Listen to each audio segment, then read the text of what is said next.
नमस्कार. हॅलो सह्याद्रीच्या आजच्या भागात सगळ्यांचं मनपूर्वक स्वागत करते. मी डॉक्टर मृण्मयी भजक. आज आपण ज्या विषयावर बोलणार आहोत किंवा गप्पा मारणार आहोत तो म्हणजे मराठी गझल. खरं तर मुळात गझल हा जो एक साहित्य प्रकार आहे तो म्हणजे अतिशय तरल, नितांत सुंदर, आर्त असा काव्य प्रकार. गझल आपल्याला सगळ्यांनाच माहिती आहे की मुळात फारसी आणि अरबीमधून आली, उर्दूमध्ये आली, हिंदीमध्ये आली आणि नंतर भारताच्या वेगवेगळ्या भाषांमध्ये ती छान आता रुजलेली आहे, रुळलेली आहे. आणि आज आपण चर्चा करणार आहोत मराठी गझलेविषयी. मराठी गझलेमधली दोन तज्ज्ञ मंडळी आज आपल्याकडे आलेली आहेत आणि आपण त्यांचं स्वागत करणार आहोत. पण तत्पूर्वी आजचा जो विषय आहे आजच्या कार्यक्रमाचा तो आपण पाहून घेऊया. आज आपण बोलणार आहोत मराठी गझल या विषयावर. या विषयावर खरं तर मराठी गझल जेव्हा आपण म्हणतो तेव्हा त्यामध्ये अनेक गोष्टी येतात. गझलेचं व्याकरण असतं जे बऱ्याच लोकांना किचकट असं वाटत असतं, तर ते नक्की काय आहे याबद्दल आपण जाणून घेणार आहोत. तसंच गझलेचा प्रत्येक स्वतंत्र जो शेर असतो तो म्हणजेच एक कविता असं म्हणायला हरकत नाही. आणि गझल म्हणजे ह्या सगळ्या शेरांचे जे मोती असतात त्यांनी एक छान अशी विणलेली माळ आपण म्हणू शकतो. तर ह्या सगळ्याविषयी जाणून घेणार आहोत. मराठीतला जो गझलेचा प्रवास आहे तो कसा आहे ह्याविषयी देखील जाणून घेणार आहोत आजच्या कार्यक्रमातून. आणि आज आपण स्वागत करूया आपल्या मान्यवरांचं, आपल्या तज्ज्ञांचं. आज आपल्याबरोबर आहेत सदानंद डबीर सर. सर नमस्कार, कार्यक्रमात स्वागत करते. आणि आपल्याबरोबर आहेत प्राध्यापिका प्रतिभा सराफ. मॅडम नमस्कार. दोघांचंही कार्यक्रमात मनापासून स्वागत करते. दोघांचीही थोडक्यात ओळख करून देते. डबीर सर हे 1961 पासून कविता लेखन करतायत आणि 1979 पासून आकाशवाणी आणि दूरदर्शनसाठी सरांनी गीतलेखन केलेलं आहे. अखिल भारतीय मराठी नाट्य परिषदेचा सर्वोत्कृष्ट गीतकार हा जो पुरस्कार आहे हा सरांना लाभलेला आहे. आणि अखिल भारतीय सर्वभाषिक गझल मुशायऱ्यात मराठी गझलकार म्हणून सर अनेक वेळा आमंत्रित होते. अनेक मान्यवर संगीतकार आणि गायकांनी त्यांच्या शब्दांना, त्यांच्या गझलांना स्वरसाज चढवलेला आहे. सरांची 6 पुस्तकं प्रकाशित आहेत आणि त्यातली जी नुकतीच आलेली आहेत ती म्हणजे अलूफ, तस्वीर आणि अशा अनेक पुस्तकांमधून सर त्यांच्या गझलांमधून व्यक्त होत असतात. आपल्याबरोबर आहेत प्रतिभा सराफ मॅडम. प्रतिभा सराफ या खरं तर भौतिकशास्त्राच्या प्राध्यापिका आहेत. पण भौतिकशास्त्र आणि गझल यांचं छान त्यांनी एक मिश्रण केलेलं आहे त्यांच्या व्यक्तिमत्वातून आणि अनेक ठिकाणी त्या गझलांचं सादरीकरणही करत असतात. मी प्रतिभा माझी प्रतिभा नावाचा कार्यक्रम त्या सादर करतात. कविता, गझल, कथा, ललित, कादंबरी अशी 7 पुस्तकं त्यांची प्रकाशित आहेत आणि 50 पुरस्कार ह्या वेगवेगळ्या पुस्तकांना लाभलेले आहेत. मॅजेस्टिकच्या ललित मासिकात दृष्टिक्षेप नावाचं सदर त्या लिहितात आणि अखिल भारतीय साहित्य महामंडळावर त्यांची नियुक्ती झालेली आहे. तुम्हा दोघांचंही मनापासून स्वागत करते. आणि आजच्या कार्यक्रमात आपला जो कार्यक्रम आहे तो काहीसा वेगळा असणार आहे कारण आपण या कार्यक्रमामधून गझलांचा आस्वाद देखील घेणार आहोत. मराठी गझलेचा विषय आहे तर सर मला असं वाटतं की एखाद्या शेरापासूनच आपण कार्यक्रमाची सुरुवात करूया. मराठी गझल म्हटलं की सुरेश भट हे समीकरण इतकं पक्क झालेलं आहे की बस तिथूनच सुरुवात करू आपण. सुरेश भट गेल्यानंतर त्यांचा माझा परिचय होता, थोडा पत्रव्यवहार होता. माझ्या पहिल्या संग्रहाला त्यांची प्रस्तावना पण आहे. तर ते गेल्यानंतर दूरदर्शनवरच त्यांचं अंत्यदर्शन घडवलं. त्याच्यानंतर काही दिवसांनी मी त्यांना श्रद्धांजली म्हणून 4 ओळी लिहिल्या होत्या. त्यातले 2 ओळी एक शेर वाचतो. जरूर.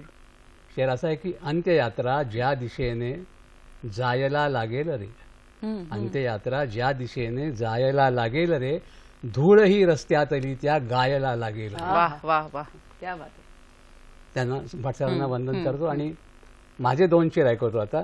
या शेरांनी मला ओळख मिळाली. असं भटांचा आग्रह असायचा की मराठी शेर मराठी मातीतनं आले पाहिजे, त्याला मराठी मातीचा सुगंध असला पाहिजे.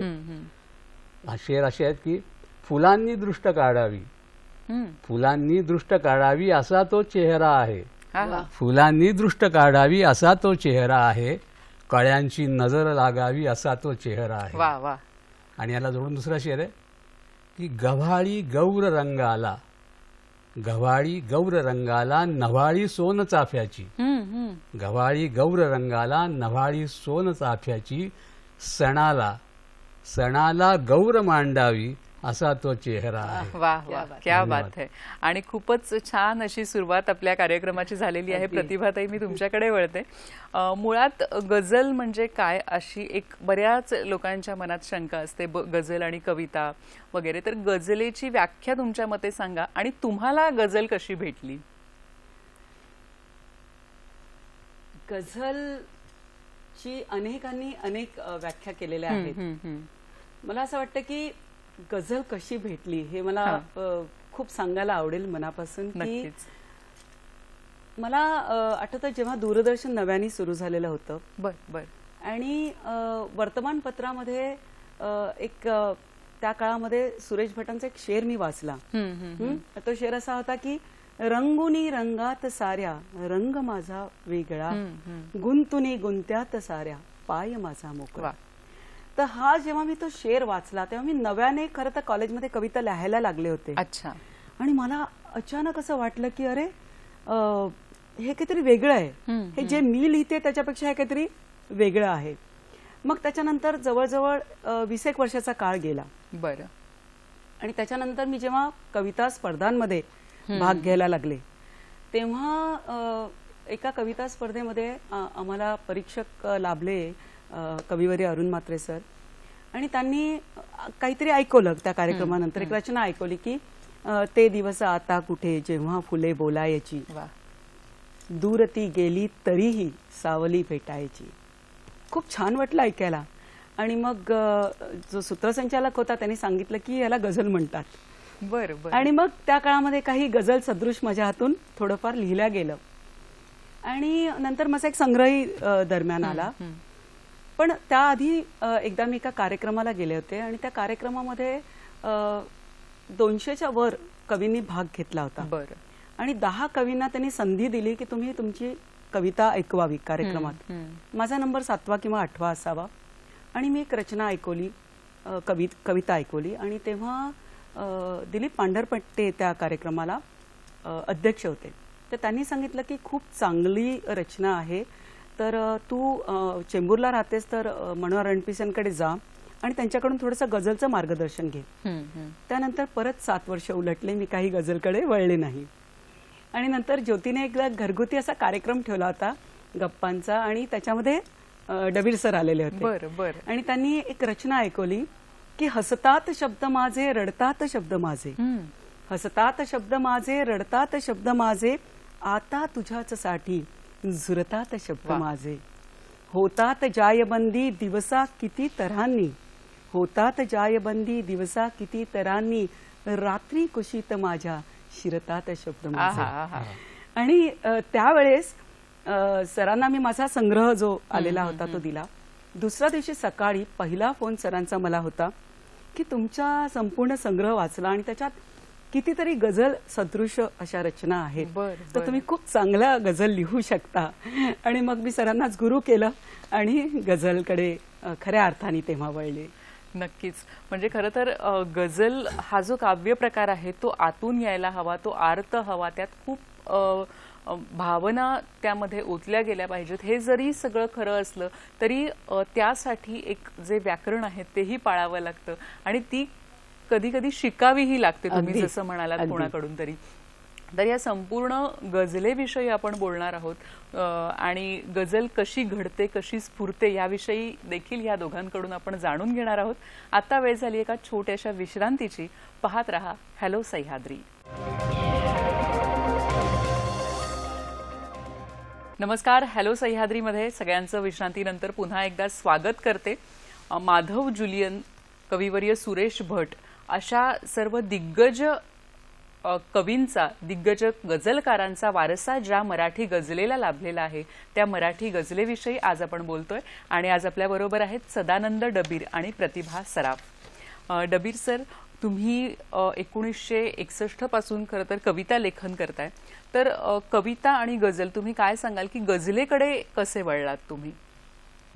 मी 1961 पासून म्हणजे कॉलेजमध्ये असतानापासून जसे अनेक लोक कॉलेजमध्ये कवी असतात तसाच होतो. बरं. आणि एक त्यावेळेला असा एक संस्कार होता आणि आजही तो आहे की कविता हे वेगळं, आपण गीत वगैरे लिहायचं नाही, हे दुय्यम आहे. हा गैरसमज आहे पण आजही आहे. आणि नंतर तुम्हालाच उत्कृष्ट, सर्वोत्कृष्ट गीतकारांचा पुरस्कार मिळाला. पण छंद बिंद लिहावेसे वाटले तरी त्यावेळेला आम्ही दडपून बाबा नको की आपल्याला कवीच व्हायचंय. पण असे मी अनेक वर्ष गेले म्हणजे. आणि पण मी एवढं की खूप वाचलं. मी जरी सायन्स कॉलेजला होतो तरी माझ्या सगळ्या लायब्ररीची पुस्तकं मी सगळी मराठी कवितेची सगळी वाचून संपवली होती. ते अनेक कविता मला खूप स्मरणात राहिल्या होत्या. एक व्होकॅब्युलरी तयार होत होती. बरोबर. मुंबईला आल्यानंतर मग साधारण 1978 साली काय झालं की मला सगळं बंद तोडून गीतं सुचायलाच लागली. म्हणजे मी असं जसं काय मोठ्याने स्वतःला म्हणजे गुणगुणायचो आणि काहीतरी आपल्या ह्याच्यात. आणि मग मला कोणी सांगितलं की बरं वाटतंय जरा. मग यशवंतदेव सरांना भेटलो आकाशवाणी. तर त्यांनी मला मग मार्गदर्शन केलं, सुचवलं काही पुस्तकं वाचायला वगैरे. आणि मग मी म्हटलं, मी ते संकोच सोडून दिला की गीतकार हे वाईट नाहीये, गीतकार होण्याचा. आणि असं मी गीतं लिहित होतो. माझी दूरदर्शनवर, आकाशवाणीवर सगळीकडे गीतं यायला लागली. मी त्यावेळेला नाटकाला गाणी पण लिहिली, त्याला पण बक्षीस वगैरे मिळायला लागली. त्यानंतर काय झालं की 1982 साली मेनका मासिकामध्ये गझलिस्तान म्हणून एक सुरेश भट सदर चालवायचे आणि त्यांच्या निवडीत गझल प्रकाशित व्हायच्या. ते मासिक मी वाचलं. तोपर्यंत या गीतकार असल्यामुळे माझा छंद, वृत्त वगैरे यांचा अभ्यास झाला होता आणि मला छंदात निर्दोष लिहिता यायला लागलं. तर ते मी वाचल्यानंतर मला असं वाटलं की अरे हे आपल्याला जमेल, म्हणजे तसं काही फार अवघड नसावं. ते वाचल्यानंतर मी 2 गझला लिहिल्या आणि सुरेश भटांना त्यांच्या पत्त्यावर पाठवून दिल्या. लगेच सुरेश भटांचं पत्र आलं, 4 पानी मोठं पत्र आलं. मलाच आलं असं नाही, त्या काळात सुरेश भट सगळ्यांनाच खूप मोठी मोठी पत्र लिहायचे. तर त्याच्यात त्यांनी मानले की तुम्हाला गझल नक्की वश होईल, तुम्ही चांगली गझल लिहू शकता आम्हाला. आणि एक तर त्यांचा फक्त एकच होतं की एक तर तो चांगला कवी पाहिजे आणि त्याला छंदावृत्तामध्ये निर्दोष लिहिता आलं पाहिजे, ही त्यांची अट असायची. ते मला येत होतं. मग त्यांनी त्याच्यामध्ये मला पत्र लिहिलं, त्याची माझी एक गझल त्यांनी निवडली. आता प्रश्न की कविता आणि गझल याच्यात तुम्ही नक्की फरक कसा करा. तर हा एका उदाहरणाने किंवा माझ्या गझलेत भट सरांनी जो फरक केला, बदल केला किंचितचा, त्याने मला एकदम कळलं की अरे ही कविता होती आणि ही गझल होती. तर मी तुम्हाला तो शेरच सांगतो. आणि माझ्या म्हणजे प्रकाशित झालेल्या पहिल्या गझलचा पहिला शेर. नक्कीच आपण तो ऐकूया. पण एक फोन येतोय, तो आपण घेऊया. कल्याणहून आपल्याशी बोलतायत साईनीता. नमस्कार, बोला. कार्यक्रम ठेवलाय दूरदर्शननी. मला असं विचारायचं आहे की सामान्यांच्या मनामध्ये गझल, शेर आणि शायरी याच्यामध्ये एक गैरसमज असा आहे की गझल म्हणजे विराण्या आणि शायरी म्हणजे प्रेम कविता आणि शेरांबद्दल फारशी माहितीच नाही. तर याबद्दल आपण स्पष्टता करावी. जरूर. काय सांगाल सर? गझल, शेर आणि शायरी. बरोबर आहे. यांचा प्रश्न खरोखरच रास्त आहे. कारण आता बघा की मालवून टाक दीप हे सुरेश भटांचं गाजलेलं गीत आहे, पण त्याला गझल म्हणणारे अनेक लोक आहेत. त्यामुळे हा प्रश्न आहे. पण हा तुझा जो प्रश्न आहे की शायरी म्हणजे काहीतरी हे शृंगारिक वगैरे आणि गझल म्हणजे विराणी असं नाही. केव्हा तरी पहाटे उलटून रात्र गेली अशी प्रेमाविषयक गझला पण आहे. त्यामुळे हा शायरी म्हणजे जुना गझलचा फॉर्म आकृतीबंध तुम्ही सांभाळलेला नसतो तेव्हा ती शायरी होते. म्हणजे भाऊसाहेब पाटणकर हे उत्तम उदाहरण आहे की मराठीतल्या मराठीत त्यांनी गझल लिहिली नाही पण उत्तम शेरो शायरी दिली, शायरी दिली. आणि शेर म्हणजे त्या गझलचा एक घटक, एक द्विपदी, 2 ओळींचा किंवा एक शेर, त्यामध्ये तो विषय किंवा आशय पूर्ण झालेला असतो आणि त्या गझलची तो संलग्न पण असतो. बरोबर आहे. मला असं वाटतं क्लिअर झालंय. नक्कीच. ह्यालाच जोडून प्रतिभाताई मी तुम्हाला असं विचारते की आता हा विषय निघालेलाच आहे, शेर, शायरी आणि गझल. तर थोडक्यात तुम्ही सांगू शकाल शेर आणि गझल हे कसं, म्हणजे तो जो फॉर्मॅट असतो गझलचा की तो कसा आहे आकृतीबंध? थोडंसं मला असं वाटतं की थोडासा फरक आहे दोघांमध्ये. जसं सरांनी सांगितलं की उत्तम शायरी लिहिणारे खूप होते, पण ती गझल नव्हती. बरोबर. जे सरांनी सांगितलं तेच उदाहरण आहे. आणि थोडंसं आपण त्याच्यामध्ये ग्रामरमध्ये जर गेलो, त्याच्या म्हणजे व्याकरणामध्ये जर आपण गेलो, तर कसं असतं की अक्षर मात्रा, छंद मात्रा वगैरे आपल्याला गझलसाठी परफेक्ट हवे, ते शिकावं लागतं. आता कसं असतं की आपण समजा काही मात्रा आहेत त्या तितक्याच ठेवल्या आणि त्या मात्रांचा क्रम जरी बदलला तरी सुद्धा त्या वृत्ताचं नाव बदलतं. बरं. आता तुला उदाहरण सांगते की गाव नाही राहिला मोगऱ्याचा, गाव नाही राहिला मोगऱ्याचा, चेहऱ्यांना वास येतो अत्तराचा. तर ह्या 21 मात्रा आहेत आणि त्या कशा मोजल्या जातात की आम्ही गझलमध्ये गाल गागा म्हणतो. गा म्हणजे गुरु आणि ल म्हणजे लघु.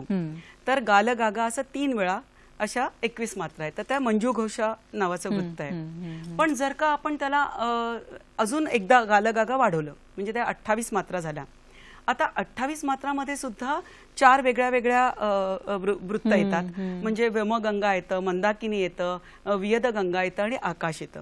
म्हणजे कशी गंमत आहे बघा. म्हणजे आपण ल गा गा गा असे 4 वेळा घेतलं तर ही झाली वियदगंगा. त्याच्यातला मी माझा एक शेर ऐकवते तुला की इथे मी आड वाटेला जरासा थांबना थोडा, इथे मी आड वाटेला जरासा थांबना थोडा, नव्याने वाट शोधूया जरासा थांबना सोडा. आणि आता सरांनी जे रचना ऐकवली की फुलांनी दृष्ट काढावी असा तो चेहरा आहे, ही पण इकडचीच रचना आहे. म्हणजे खूप आपण आपल्याला सगळ्यांना माहित असलेलं आहे की खरा तो एकची धर्म जगाला प्रेम. हा जो आहे साने गुरुजींचा, हा पण याच वृत्तामधला आहे. अच्छा. पण ती कविता आहे की ती गझल आहे? ती गझल फॉर्म मध्येच आहे, म्हणजे आपण त्याला गझल म्हणू शकतो. आणि आता तुला सांगते की आता हा ल गा गा गा आपण मी पाहिलं वियदगंगा, आपण थोडंसं त्याला एक मात्रा पुढे सरकवली समजा, म्हणजे गागा लगा केलं तर ते लगेच परत वृत्त मंदाकिनी होतं. आणि किंवा आपण गाल गागा असं केलं 4 वेळा तर व्योमगंगा वृत्त होतं. म्हणजे मात्रा तितक्याच आहेत, 28च मात्रा आहेत, पण कसं गझलचं हे बदलतं. बरोबर. म्हणजे हे जे गझलचं व्याकरण आहे ते खरं तर खूप मला असं वाटतं की त्याच्या खोलात पाहिजे, म्हणजे मग ती गझल होते. तिथे जाऊनच ते शिकायला लागतं. अगदी अगदी नक्कीच. पुन्हा मी डबीर सरांकडे येते आणि तुम्ही मगाशी एक उदाहरण सांगणार होता की कविता आणि गझलचा तर माझा जो शेर होता, मूळ शेर असा होता की हारलो प्रत्येक खेळी, हारलो प्रत्येक खेळी डाव तरी ना मोडला, हारलो प्रत्येक खेळी डाव तरी ना मोडला, मी कधी नशिबास माझ्या बोल नाही लावला. भटांनी पत्रात लिहिलं की चांगला आहे तुमचा खयाल, चांगला आहे, पण ही यांनी म्हणजे थोडा बदल केला आणि आता ती गझल वाटते बघा कशी. भटांनी पहिली ओळ तीच ठेवली, दुसऱ्या वेळीमध्ये बदल केला की मग ते भटांचा शेर असं झालं की हारलो प्रत्येक खेळी डाव तरी ना मोडला, बोल मी नशिबास माझ्या बोल केव्हा लावला. आता हा जो फोर्स आला ना, ही जी शैली बदलली, ही आधी मी लिहिली होती ती कविता होती आणि भटांनी जो ते बदल केल्यामुळे तो झाला तो शेर. नक्कीच. म्हणजे तरी मला हा फरक अगदी थोडे थोडे जरी बदल झाले एखाद्या शब्दामध्ये, एखाद्या अक्षरामध्ये, पुढे घेणार. बरोबर आहे. एखाद्या अक्षरामध्ये जरी बदल झाले तरी मला वाटतं पूर्ण तो जो शेर आहे तो बदलू शकतो. आपल्याला एक फोन येतोय. डॉक्टर श्रीकृष्ण पाटगावकर आपल्याशी बोलतात अंबरनाथहून. नमस्कार, बोला, आपला प्रश्न विचारा. नमस्कार. हॅलो, नमस्कार. नमस्कार, बोला, आपला प्रश्न विचारा. प्रश्न आहेत. कविता आणि गझल याच्यामधील फरक आपण काही सांगू शकाल का? म्हणजे थोडक्यात मगाशी सांगितला. दुसरा प्रश्न असा आहे की प्रत्येक कविता ही चाल घेऊनच जन्माला येते असं म्हटलं जातं, तर या बाबतीत आपलं मत काय आहे? आणि तिसरा प्रश्न असा आहे की हल्ली मुक्तछंद काव्य असं म्हटलं जातं, किंवा काही उदाहरणं आपण देऊ शकाल का? कारण काही गाणी ही बसच्या तिकिटावर लिहिली गेली आणि ती चांगली प्रसिद्ध झाली, तर अशा पद्धतीची गझल आपण कधी आपण आपल्या मनातून तयार झाली का? यावर आपण उदाहरण नकल स्पष्ट केलं तर बरं होईल. धन्यवाद. धन्यवाद सर आपल्या तिन्ही प्रश्नांबाबत. आणि या तिन्ही प्रश्नांची उत्तरं आपण आज आपल्या पाहुण्यांकडून जाणून घेणार आहोत. पण आता वेळ झाली एका छोट्याशा विश्रांतीची. पाहत रहा हॅलो सह्याद्री. नमस्कार. विश्रांतीनंतर सगळ्यांचं मनपूर्वक स्वागत करते. मराठी गझलेविषयी आपण बोलतोय आणि आज आपल्याबरोबर आहेत सदानंद डबीर आणि प्रतिभा सराफ. सकाळी सकाळी तुला शोधले मी, सकाळी सकाळी तुला शोधले मी, आता सांजवेळी तुला भेटले मी, असं म्हणणाऱ्या प्रतिभा सराफ. प्रतिभाताई, तुमची एखादी गझल होऊन जाऊ दे. चालेल. गझलची व्याख्या मगाशी राहिली होती ती घेते आधी. की काय असते गझल? काय असते गझल? श्वास असते गझल. वा. काय असते गझल? श्वास असते गझल, प्रियकराची मधुर साध असते गझल. हा हा हा, सुंदर सुंदर. तर एक गझल रचना ऐकवते. रात्र रात्र जागतोस, चांदण्या निहारतोस. रात्र रात्र जागतोस, चांदण्या निहारतोस, आपुल्याच चांदणीस बिलगण्यास टाळतोस. बरं. आपुल्याच चांदणीस बिलगण्यास टाळतोस. आणि शेरस आहे की ठेवलेस साठवून एवढे मनात रंग, ठेवलेस साठवून एवढे मनात रंग, रंग बावरी म्हणून कामलाच हिणवतोस. रंग बावरी म्हणून कामलाच हिणवतोस, रात्र रात्र जागतोस, चांदण्या निहारतोस. आणि शेरस आहे की पाहतो जणू न पाहिले कधी मला जगात, पाहतो जणू न पाहिले कधी मला जगात, मात्र दूर राहण्यास का उगाच सांगतोस. मात्र दूर राहण्यास का उगाच सांगतोस, रात्र रात्र जागतोस, चांदण्या निहारतोस. आणि पुढचा शेरस आहे की आरशात शोधुनी न सापडे छबी तुलाच, आरशात शोधुनी न सापडे छबी तुलाच, लोचनात का निवांत माझी यान शोधतोस. लोचनात का निवांत माझी यान शोधतोस, रात्र रात्र जागतोस, चांदण्या निहारतोस. आणि शेवटचा शेरस आहे की भास हो तसे मलाच, चित्र की असे न मीच. भास हो तसे मलाच, चित्र की असे न मीच, सांगना सख्या खरे कुणास तू चितारतोस. सांगना सख्या खरे कुणास तू चितारतोस, रात्र रात्र जागतोस, चांदण्या निहारतोस. क्या बात है. सुंदर सुंदर. आणि आता तुम्ही जेव्हा ही गझल म्हणत होता तर तेव्हा एक छान असा नाद लय असं तयार झालं होतं. मगाशी श्रीकृष्ण पाडगावकर यांचा फोन आला होता सर, आणि त्यांनी विचारलं होतं की प्रत्येक कवितेमध्ये एक चाल असते, एक लय असते, त्याबद्दल आपलं काय मत आहे. आणि मुक्तछंद याबद्दलही त्यांनी प्रश्न विचारला होता. मुक्तछंदापासून मी सुरुवात करतो, कारण नंतर चालीवर आपण येऊ. बरं. मुक्तछंद एक तर सगळ्यांना जसं माहिती की कवी अनिलांनी याची निर्मिती केली. छंद जी आहे ती छंदाची एक त्यांच्या मते एक पोलादी चौकट असते. म्हणजे तुम्ही इतक्या मात्रा म्हणा किंवा इतकी अक्षर म्हणा अक्षर छंदामध्ये, आणि मग ती त्या तशाच्या तशा प्रत्येक ओळीमध्ये यायला पाहिजे हे त्याच्यावर बंधन असतं. बरं बरं. त्यांनी काय केलं की मी समजा अक्षर मिळेल तर 6 अक्षर 5 अक्षर, 6 अक्षर येते 5 अक्षर, असं ही मी ओळ लिहिली. तर पुढे मला असं नाही की मी पुढच्या ओळी 11 अक्षरांच्याच लिहिल्या पाहिजेत. 6 5 5 6 6 6 अशा काहीही पॅटर्नमध्ये त्या लिहिल्या जातील, परंतु त्या सताल असतील. स्वतः कवी अनिल मुक्तछंद सादर करायची ते हातावर टाळी दाखवून करायची, आणि तो ताल होता. त्यांचं म्हणणं होतं की मुक्तछंद हा छंदच आहे पण जरा मुक्त. आज त्यांना जो प्रश्न पडलाय आपल्या प्रश्नकर्त्यांना तो याच्यामुळे पडला की हा आता छंद हा मुक्तछंद हा छंदच आहे हे भान विसरलं, आणि मुक्तछंद हा तो छंदमुक्त झाला. कविता छंदमुक्त झाली, मुक्तछंद नाही झालेली. त्याच्यामुळे काय होतं की त्याला चाली बिलीचा काही प्रश्न येत नाही. तरी आजचा संगीतकार त्याला लावूही शकेल, चाल नाही असं नाही, पण मुळात ती गाण्यासाठी नाहीच. आता आपण चालीकडे येऊ. तर जेव्हा मी आता छंदमुक्त कविता बाजूला ठेवू, जेव्हा तुम्ही छंद कविता किंवा गझल किंवा अक्षरगणवृत्तातली कविता गझल असं घेता तेव्हा त्याला स्वाभाविकच लय आणि ताल असते, चाल असते. आता ती जसं देव सर म्हणायचे की तुमच्या शब्दात ती चाल आहे, मी फक्त ती शोधून काढतो, मी चाल बाहेरून लावत नाही. तसं छंदामध्ये लिहिलेली ओळ ही सहसा त्याला काही ना काहीतरी चाल असतेच. त्या छंदाचं एक मीटर असतं, त्याचं एक वजन असतं, त्याप्रमाणे ती गायली जाऊ शकते. आणि आता तिसरा प्रश्न काय त्यांचं काय होतं? तिसरा प्रश्न त्यांनी खरं तर कविता आणि गझल यातला फरक विचारला होता, पण तो आपण सांगितलेला आहे आधी. गझलचा मी तुम्हाला म्हणतो की गझलचा एक आकृतीबंध असतो. एकदा पहिली तुम्ही ओळ लिहिली की तो छंद किंवा वृत्त तुम्हाला शेवटपर्यंत सांभाळायला लागतं. पहिल्या 2 ओळी असतात, त्याच्यात यमक आणि अंत्ययमक किंवा काफिया रदीफ हे दोन्ही येतात आणि पुढे फक्त दुसऱ्या शेराच्या शेवटच्या ओळी, दुसऱ्या ओळीमध्ये ते येत जातात. आता ही गझलचा हे अगदी त्याचं ते 4 त्याचे पॅरामीटर्स आहेत की छंद किंवा वृत्त, काफियाच्या आधीच्या अक्षराच्या स्वर म्हणजे आलामत आणि रदीफ, हे 4 त्याच्यात ती गझल बांधली जाते. कवितेचं तसं नाही. जरी छंद कविता असली तरी तुम्ही गीत समजा म्हटलं तर तुम्हाला गीताचा 2 ओळीचा मुखडा आला, पण अंतरे 3-3 ओळीचे असू शकतात.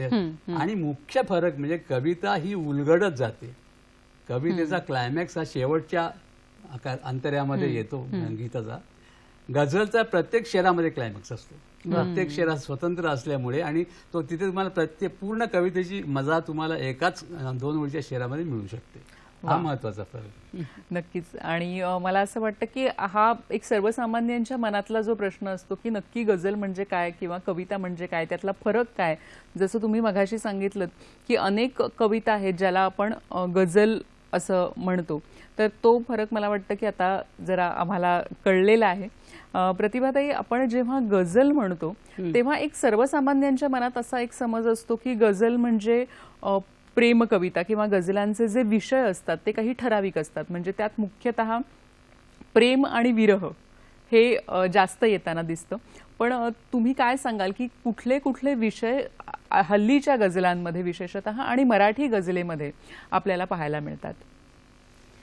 खूप चांगला प्रश्न आहे की प्रेम, विरह, राजकारण, समाजकारण वगैरे आहेच गझलमध्ये, पण अलीकडे खूप वेगळ्या फॉर्म मध्ये गझल लिहिली जाते. म्हणजे तुला मी सांगते की गणित असतं, म्हणजे गणित कसं वापरलं जातं बघा, की हातचे देऊनही बाकीच उरते नेहमी, आपले नातेच भागाकार असले पाहिजे.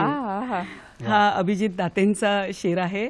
नंतर मला खूप आवडणारा अजून एक शेर आहे की आयुष्याला गुणण्याची ही पद्धत म्हणजे, आयुष्याला गुणण्याची ही पद्धत म्हणजे वर्गमुळातच समीकरण सोडवणे होते.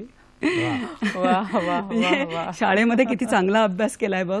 जनार्दन केशव म्हात्रेंचा हा शेर आहे. आणि आता सोशल मीडिया आपण फार मोठ्या प्रमाणात वापरायला लागलो, त्यामुळे तसे बदल आपल्या गझलमध्ये पण झालेत. आता तुला एक छान शेर ऐकवते. मधुसूदन नानिवडेकर यांचा शेर आहे की दुर्लक्ष करण्याऐवजी लाईक करते ती, दुर्लक्ष करण्याऐवजी लाईक करते ती, नेहमी अष्टोप्रहर घाईत असते ती. आता हे लाईक करणं किंवा अष्टोप्रहर हा शब्द गझलमध्ये येणं म्हणजे आजकाल स्वयंपाकघरात ते भांड्यांचे सगळ्या वापर असतो, महामंडळ शब्द असतो, चौकशी, म्हणजे कुठचे शब्द त्या गझलमध्ये येतात. आता माझे शेर मी तुला 2 ऐकवते की नात्यांचे बुक झाले कोरे हृदयामधले, नात्यांचे बुक झाले कोरे हृदयामधले, फेसबुकावर फ्रेंड हजारो भरतो आहे, फेसबुकावर फ्रेंड हजारो भरतो आहे, आणि कबूल करतो चुका आपुल्या जरा स्वतःशी, स्वतःशी दुसऱ्या कोणाशी नाही, की कबूल करतो चुका आपुल्या जरा स्वतःशी, ब्रेकअप नंतर किती छान असे जगतो आहे, ब्रेकअप नंतर किती छान असे जगतो आहे. आणि तू वैज्ञानिक एक कसा शेर आहे, म्हणजे वैद्यकीय क्षेत्रातला एक शेर आहे, खास तुला तो आवडेल. आणि तो डबीर सरांचा शेर आहे की कर्करोगासारखे फैलावते आहे शहर, कर्करोगासारखे फैलावते आहे शहर, आपल्या मरणाकडे झेपावते आहे शहर. तर हा डबीरांचा. तर आजकाल इंग्रजी, संस्कृत मध्ये सुद्धा गझल आहेत, म्हणजे बाकीच्या तर सगळ्या भारतीय भाषांमध्ये गझल आहेच. बरोबर आहे. आणि आता संस्कृत मध्ये देखील गझल आलेली आहे. आणि तुम्ही आता जे विषय सांगितले ते पण खूप असे वैविध्यपूर्ण आहे. हजल नावाचा एक हास्य गझल असा देखील एक प्रकार आलेला आहे. जो एक शेर वाचला तो हजलचा होता ब्रेकअप नंतर. नक्कीच. आपण खरं तर आणखीही ह्या सगळ्या विषयी बोलणार आहोत आणि आणखी सुंदर सुंदर गझल खूप छान छान शेर आपण ऐकणार आहोत या दोघांकडूनही. आता वेळ झाली एका छोट्याशा विश्रांतीची. पाहत रहा हॅलो सह्याद्री. नमस्कार. विश्रांतीनंतर सगळ्यांचं मनपूर्वक स्वागत करते. मराठी गझल याविषयी आज आपण बोलतोय, गप्पा मारतोय आणि आपल्याबरोबर आहेत सदानंद डबीर सर आणि प्रतिभा सराफ. सदानंद डबीर सर यांची एक अतिशय गाजलेली अशी गझल आहे. त्यातला एक शेर किंवा 2 ओळी मला इथे नक्कीच ऐकवायला आवडतील. श्वास हा आयुष्य हे, श्वास हा आयुष्य हे, सर्वस्वही वेड्यापरी. श्वास हा आयुष्य हे, सर्वस्वही वेड्यापरी. गझल जे मागेल ते ते, गझल जे मागेल ते ते देत जावे लागते. आणि खरंच सर, म्हणजे मी अनेक अशा गझलांमधून ऐकलेलं आहे की गझल काहीतरी मागते, गझल बोलते किंवा गझल हात धरून चालते. तर आम्हाला तुमची एक गझल ऐकायला खूप आवडेल. नक्कीच. आता आपण गझलचा विषय, अनेक गझलला विषयाचं बंधन नाही. हो हो हो. सुरेश भटांच्या गझला काही विशिष्ट पद्धतीने लिहिले गेले आहेत, पण त्यांनी हे नमूद केलं की कारण मला निसर्ग आणि ईश्वर, अध्यात्म वगैरे हे माझ्या आवडीचे विषयच नाही. मला माणूस आणि त्याच्या जगण्यात रस आहे म्हणून मी ते लिहिलं. पण म्हणून याचा अर्थ की तीच गझल किंवा तेच विषय आहेत असं नाही. गझलला विषयाचं काहीही वावडं नाही. तर आता हे कशी जरा तत्वचिंतनात्मक अशा बाजाची ही गझल आहे. प्रत्येक माणसाला असतो एक अहंकार असतो, इगो असतो. तर ते त्या संदर्भात मी काही भाष्य केलंय की साऱ्याच वेदनांचा सारांश हाच होता. साऱ्याच वेदनांचा सारांश हाच होता. माझ्याच वासनांचा आजन्म जाच होता. माझ्याच वासनांचा आजन्म जाच होता. माझ्याच मीपणाचा होता अभेद्य किल्ला. आपला अहंकार केवढा मोठा असतो. माझ्याच मीपणाचा होता अभेद्य किल्ला. इतिहास हारण्याचा माझा जुनाच होता. अहंकारापुढे आम्ही हारतच येतोय. म्हणजे वैराग्य आपल्याला येतं, क्षणिक वैराग्य येतं, स्मशान वैराग्य आपण म्हणतो त्याला. असं काही वाईट घडलं की आपण एकदम विरागी होतो. म्हणजे तर वैराग्य भावनेच्या उठल्या क्षणिक लाटा, वैराग्य भावनेच्या उठल्या क्षणिक लाटा. नावेतला प्रवासी, नावेतला प्रवासी पण कोरडाच होता. माझ्याच मीपणाचा, माझ्याच वासनांचा आजन्म जाच होता. लावण्य काय सांगू, शेर आहे की लावण्य काय सांगू होते हवे हवेसे. लावण्य काय सांगू होते हवे हवेसे. माझी शिकार करण्या तो सापळाच होता. माझ्याच वासनांचा आजन्म जाच होता. आणि शेवटचा शेर आहे की सगळं हे असं असून सुद्धा तो म्हणतो की तक्रार जीवनारे तरीही मुळीच नाही. तक्रार जीवनारे तरीही मुळीच नाही. जो खेळ खेळलो मी तोही हवाच होता. क्या बात आहे. धन्यवाद. आणि खरोखरच अशा छान, जेव्हा आपण एखादा शेर ऐकतो किंवा एखादी गझल ऐकतो तेव्हा त्याच्यामधून आपल्याला कधी आर्त भावना ज्या असतात त्या प्रकट होतात. आणि प्रत्येकालाच व्यक्त होणं जमतच असं नाही, पण जेव्हा असे सुंदर शेर आपण ऐकतो तर त्याच्याशी आपण कुठेतरी जोडले जातो आणि ही आपलीच भावना आहे असं कुठेतरी वाटत असतं आपल्याला. सर, गझलेचा इतिहास अगदी थोडक्यात काय सांगाल? मराठी गझलेचा इतिहास. बरोबर आहे. गझल मूळ हा अरेबिक प्रकार आहे, वाङ्मय प्रकार अरेबिक आहे. आणि तिथून तो पर्शियामध्ये आला. असं निदा फाजलीने एक वाक्य मला सांगितलं होतं. त्यांचं ते वाक्य एका वाक्यात बघा गझलचा सगळा प्रवास तुमच्या समोर येतो की गझल अरब के रेगिस्तान में पैदा हुई. गझल अरब के रेगिस्तान में पैदा हुई. पर्सिया के गलियों में पली. दिल्ली के दरबार में आके परवान चढ़ी. म्हणजे तारुण्यात तिने पदार्पण केलं. दिल्ली के दरबार में आके परवान चढ़ी और तवायफों के कोठों पर जा बसी. हा तो गझलचा प्रवास त्यांनी एका वाक्यामध्ये सांगितला होता. पण आधी ती अरेबिक, मग फारसी, मग तो उर्दू, आणि उर्दूमध्ये आल्यानंतर मग ती हळूहळू इतर भारतीय भाषांमध्ये आता अनेक भाषांमध्ये आलेली आहे. आता याचं सुरुवात फार मोठी मनोरंजक आहे की तुम्हाला अगदी जुन्या काळची जी नाटकं होती 100-125 वर्षापूर्वी, त्यावेळेला उर्दू गझला तर गायला जातच होत्या तेव्हा पण, लोकांना त्या आवडत होत्या. तर त्या चाली घेऊन काही नाट्यपदं लिहिली गेली बरं, आणि त्या काळच्या नाटकाच्या वर पदाच्या वर कंसात चाल गझल असं लिहिलेलं असतं. चाल गझल म्हणजे हे गझल सारखं गायचं तर ते आणि लोकप्रिय होती. म्हणजे तर माधव जुलियन जे फारसीचे प्राध्यापक होते आणि छंदशास्त्री होते, त्यांनी जेव्हा ते तो प्रकार पाहिला की ते चालीत लिहिल्यामुळे त्यांना ते व्याकरण माहित नव्हतं की वृत्त काय आहे, छंद काय आहे, कसं लिहायला पाहिजे हे माहिती नसल्यामुळे त्यांच्या त्या छंदात पण चुका व्हायच्या आणि मग ते त्यांना सहन नाही व्हायचं, छंदशास्त्राला सहन व्हायचं नाही. म्हणून त्यांनी फारसी वृत्त ही मराठीत रेग्युलर आणावी आणि फारसी वृत्त मराठीत आणली. त्यांच्यासाठी त्यांनी रचना केल्या त्या वृत्तांचे कसा वजन आहे दाखवण्यासाठी.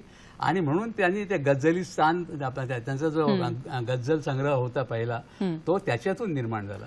नक्कीच. म्हणजे मराठीमध्ये त्यानंतर हळूहळू गझल आली आणि आज आपण पाहतोय की मराठीमध्ये गझल ही खूप छान रुजलेली आहे, रुळलेली आहे. आपल्याला एक फोन येतोय, तो आधी घेऊया. शलाका आमले आपल्याशी बोलतायत. नमस्कार, बोला, आपला प्रश्न विचारा. मला प्रश्न विचारायचा होता की नवोदित कलाकारांसाठी काही आयडिया टिप्स आहेत का?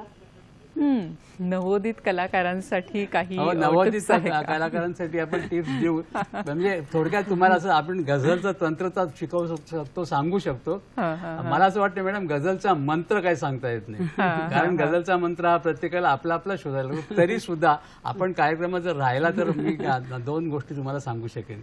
नक्कीच. म्हणजे समारोपाच्या आधी नक्की सांगेन. नक्कीच. तर आमचा कार्यक्रम नक्की शेवटपर्यंत पहा आणि काहीतरी सर छान तुम्हाला टिप्स देणार आहेत किंवा सगळ्याच नवोदित ज्यांना गझल करावीशी वाटते अशांसाठी.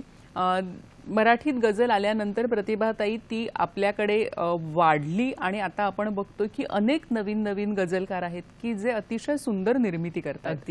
त्याबद्दल तर गझल खऱ्या अर्थाने इथे रुजली यामागची काही कारणं आहेत. म्हणजे भटांच्या काळामध्ये जे कोणी लिहित होते तेव्हा खूप कविता अशी गद्यात्मक होत चाललेली होती आणि कवितेतून सकारात्मकता मी संपुष्टात म्हणणार नाही पण विरळ होत चाललेली होती. अच्छा. गेयता, लय, छंद हे जवळजवळ लोप पावलेले होते आणि प्रसाद हा जो गझलला अन्य काव्य प्रकाराहून विलग करतो आणि काव्याचे सौंदर्य वाढवतो हा जो गुण आहे तो गझलमध्ये ओतप्रोत भरलेला होता. आणि भटांचं काव्य म्हणजे गझल जे आहे ते समकालीन कवींपासून काहीतरी उजवे होते, लोकप्रिय होते, म्हणजे लोकप्रिय ठरले. कारण गझलमध्ये भाव प्रतिभा आहे, चमत्कृती आहे, नवलाई आहे, हे लोकांना आवडू लागलं होतं आणि मग ती व्यवस्थित इथे रुजली. काही उदाहरणं तुला फक्त उद्धृत करते या संदर्भातली की बघा, क्षणात काही घडून जाते, क्षणात काही घडून जाते, कुणीतरी आवडून जाते. प्रमोद खराडेंची ही गझल आहे.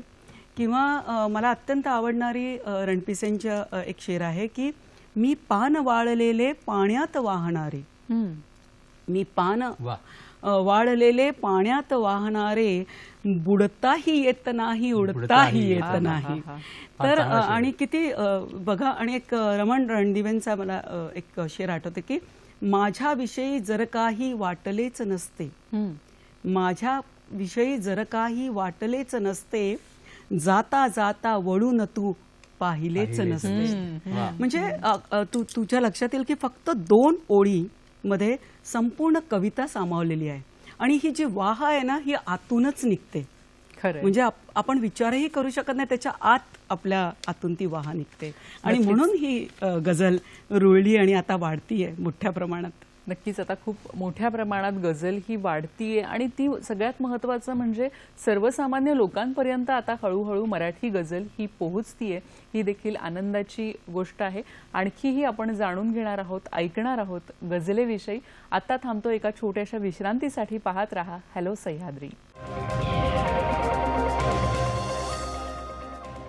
नमस्कार. विश्रांतीनंतर सगळ्यांचं मनपूर्वक स्वागत करते. मराठी गझलेविषयी आपण बोलतोय. तर सर, मगाशी एक प्रश्न आपल्याला आला होता आणि थोडंसं गझलेचं जे व्याकरण आहे त्याबद्दल अगदी थोडक्यात सांगा. त्यांचा जो प्रश्न की त्या नवोदितांना काय टिप्स वगैरे द्याल, तर तंत्राच्या टिप्स मी तुम्हाला आधी देतो, मंत्राचं नंतर सांगतो. की एक तर तुम्हाला तुमचा शब्दसंग्रह चांगला असला पाहिजे, त्यासाठी तुम्हाला खूप वाचलं पाहिजे, म्हणजे ते शब्द आपोआप तुमच्या लक्षात राहतात. त्याच्यानंतर तुम्हाला शुद्धलेखन, त्याच्यात तुम्ही जरी कवीला अनुमती असली अगदी सरकारी नियमाप्रमाणे की तुम्ही ह्रस्व दीर्घ हे करू शकता, पण जिथे त्याचा फार नाद चुकीचा येतो किंवा अर्थ बदलतो, पाणी आणि पाणी असं लिहिलं तर दोन्ही शब्दांचे अर्थ वेगळे वेगळे होतात. तसं न होता तुम्हाला, म्हणून तुम्हाला योग्य शब्द योग्य ठिकाणी आला पाहिजे, त्याला वाचनाशिवाय पर्याय नाही. एक गोष्ट. दुसरी गोष्ट की गझलचं तंत्र व्यवस्थित समजून घ्या. बऱ्याच वेळा काय होतं की आता एक स्वर काफिया नावाचा प्रकार आहे, म्हणजे तिथे यमक जे असतं, काफिया म्हणजे यमक आणि रदीफ म्हणजे अंत्ययमक. त्या यमकाच्या तिथे म्हणजे सारा असं जर पहिला शब्द असेल तर तुम्ही भाला घेऊ शकता, कला पण घेऊ शकता, म्हणजे तो आ स्वर जो आहे तोच तुम्ही यमक मानला. बरं, काफिया आणि रदीफ बद्दल सांगा ना थोडं. काफिया आणि रदीफ बद्दल सांगा. काफिया म्हणजे एक यमक म्हणजे असं, आणि पूर्व यमक, त्याला भटपूर्व यमक म्हणतात, आणि रदीफ म्हणजे अंत्ययमक. आता भटांचंच एक आपण शेर घेऊया की जे पहिलं येतं ते आपण म्हणू शकतो की पहिल्या शेरामध्ये जे येतं ते. कसं असतं ना, फक्त काफिया घेऊन सुद्धा आपण गझल लिहू शकतो, पण जेव्हा आपण त्याला रदीफ जोडतो ना, तेव्हा एक कशी मजा असते की एखादी छोटीशी मुलगी असते, तशी पैंजण घालून जशी आजूबाजूला बागडते, तसं तो परत परत तो शब्द येतो ना, तेव्हा त्याची एक मजा वेगळी असते. बरोबर आहे. बघा, अद्यापही सूर्याला माझा सराव नाही, भटांचं शेर. अद्यापही सूर्याला माझा सराव नाही, अद्यापही पुरेसा हा खोल घाव नाही. तर इथे सराव आणि घाव हे काफी आहे, हे पूर्व यमक आहे, आणि नाही हे अंत्ययमक किंवा रदीफ आहे. आता नाही नाही नाही हा शब्द दुसऱ्या शेराच्या ओळीत, दुसऱ्या ओळीत शेराच्या तसाचे तसा येईल. बरोबर आहे. म्हणून तो रदीफ तो तसाचे तसा येतो, आणि रदीफ नसला तरी, ह्या म्हणतात रदीफ नसला तरी गझल होऊ शकते. तर हे काफिया, रदीफ आणि आलामत. आता आले हा जर तुमचा यमक असेल तर गझलमध्ये गेले हे यमक चालत नाही. जे मराठी गीतांमध्ये, कवितेमध्ये चालतं, पण लेच्या आधीचा जो स्वर आहे तो पण सेम पाहिजे, म्हणजे तो एक शब्द तोच पाहिजे. आलेमध्ये आ आहे, आ स्वर आहे, गेलेमध्ये ए स्वर आहे, तो चुकला. आले आणि झाले चालेल, आले आणि गेले चालणार नाही. म्हणून त्याला काफी आणि यमक हे वेगळं होतं. म्हणजे बरोबर, म्हणजे खूप खूप बारकावे खरं तर या सगळ्या व्याकरणामध्ये आहे. आणि जसं जरी मी म्हणतो की स्वरांचा काफिया चालतो, सारा आणि भाला भला हे चालतं, पण तिथे अस्वराचा काफिया चालत नाही. त्याची पुष्कळ कारण आहेत, ती आता इतक्या थोडक्या वेळात सांगता येणार. नक्कीच नक्कीच. पण एवढं आज आमच्या प्रेक्षकांना कळलेलं आहे की गझलेचं जे तंत्र आहे ते शिकून घ्यायला पाहिजे, आणि ते व्यवस्थित शिकून घ्यायला पाहिजे. त्यामधले जे वृत्त आहे, छंद आहे, ही देखील शिकण्याची गोष्ट आहे. आपल्याकडे खरं तर वेळ थोडासा राहिलेला आहे, त्यामुळे मला असं वाटेल की मी सांगून टाकतो पटकन. हो, मंत्राचे मुद्दे सांगा ना. जरूर. बघा, असं आहे की तुम्हाला फैज अहमद फार मोठं नाव आहे गझल मधलं. त्यांचं एक वाक्य सांगतो. ते म्हणतात की शेर लिखना जुर्म न सही, लेकिन बिना सबब के शेर लिखने में कोई अक्लमंदी भी नहीं है. म्हणजे शेर लिहिणं हा काही गुन्हा नाही, तुम्ही लिहा शेर, पण विनाकारण शेर लिहू नका. तर माझे मंत्र पहिला आहे की तुम्हाला जर खरोखरीच काही सांगायचं असेल, खयाल असेल काही, तर तुम्ही तो शेर लिहा. नाही तर केवळ काफी आहे, रदीफ आहे, तुम्हाला तर सराव येतं म्हणून पटापटा शेर लिहिले. एका गझलमध्ये 15-20 शेर लोक लिहितात, आवश्यकच नाही, सांगायचंच नाही. तुम्ही जे म्हणालात की जर मनापासून काहीतरी वाटत असेल, व्यक्त व्हावं वाटत असेल, तरच आपण गझल लिहिणं. खरंच तुमच्याकडे सांगण्यासाठी काहीतरी आहे की जे उच्च म्हणून येत आहे तुम्हाला, आणि ते सांगितल्याशिवाय गत्यंतर, जसं कविता असते तसं. आणि दुसरी अगदी टीप म्हणजे मी खरं टीप म्हणजे मी तुम्हाला टाळ्याच्या गोष्टी सांगतोय. दुसरा निदा फालीलचा वाक्य सांगतो की ते म्हणतात, अच्छी गझल लिखना मुश्किल नहीं है. बघा, तुम्हाला चांगलं वाटलं पाहिजे ऐकून की अच्छी गझल लिखना मुश्किल नहीं है, अपनी गझल लिखना मुश्किल है. अपनी गझल, आणि ही अपनी गझल खूप महत्वाची आहे. प्रतिभाताई, तुमचे शेर पण आता ऐकवा. प्रतिभाताईंचे शेर ऐकूया. लिहिता लिहिता अर्थ बदलले, लिहिता लिहिता अर्थ बदलले, कडवे पुढचे सुचले नाही. बरं. लिहिता लिहिता अर्थ बदलले, कडवे पुढचे सुचले नाही. यमकांना मी गोळा केले, यमकांना मी गोळा केले, कविता लिहिणे जमले नाही, कविता लिहिणे जमले नाही. आणि दाद ऐकुनी रसिकांची मी सुखावले पण दुखावलेही. वा. दाद ऐकुनी रसिकांची मी सुखावले पण दुखावलेही. वाह वाहच्या पांढर पेशा मैफलीत मी रमले नाही. वा वा वा. आणि शेवटचा शेर फार महत्वाचा आहे की थोडे झुकले असते तर मी नक्की चढले असते वरती. वा वा. थोडे झुकले असते तर मी नक्की चढले असते वरती. संधी येता कोणा पुढती किती झुकावे कळले नाही. वा वा वा. सुंदर सुंदर. मला खात्री आहे की आजच्या या कार्यक्रमात या गझलेच्या धारांमध्ये आपण सगळेजण चिंब झाला असालच.